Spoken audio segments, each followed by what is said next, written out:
جو بات کی ہے مختلف ٹی وی چینلز پر کشمیر کے حوالے سے اور پاکستان اور انڈیا کے حوالے سے، کیا آپ نہیں سمجھتے کہ جنرل باجوہ کا کورٹ مارشل ہونا چاہیے؟ ایک سٹنگ آرمی چیف اس طرح کی 25 صحافیوں سے بات کر رہا ہے اور اتنی خطرناک بات کر رہا ہے۔ دیکھیں بات یہ ہے کہ کورٹ مارشل کی میں نے تو پہلے بات کی کہ اگر حاضر سروس لوگوں کا ہو سکتا ہے تو سابق جنہوں نے یہ بیج بویا اور ان کو استعمال کیا اور حاضر سروس ان کے جونیئر جو تھے وہ استعمال ہو گئے ریاست کے خلاف، تو پھر ان کے خلاف کیوں نہیں ہونا چاہیے؟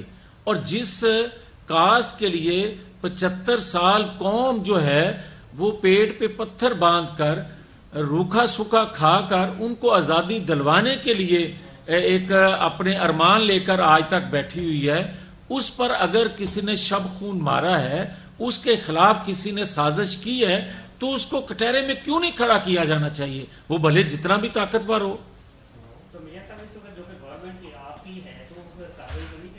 دیکھیں بات یہ ہے کہ حکومتیں کارروائی نہیں کرتی۔ حکومتیں اگر کارروائی کرتی ہیں، جو پچھلے 4 سال ہوئی ہیں، اس کو انتقام کہا جاتا ہے۔ اس کو پسند ناپسند کی بنیاد پہ آپ بلی چڑھاتے ہیں اپنے مخالفین کو، جو 2017 میں ہوا، جو 2018 میں ہوا، جو 2019 میں ہوا۔ یہ اداروں کا کام ہوتا ہے۔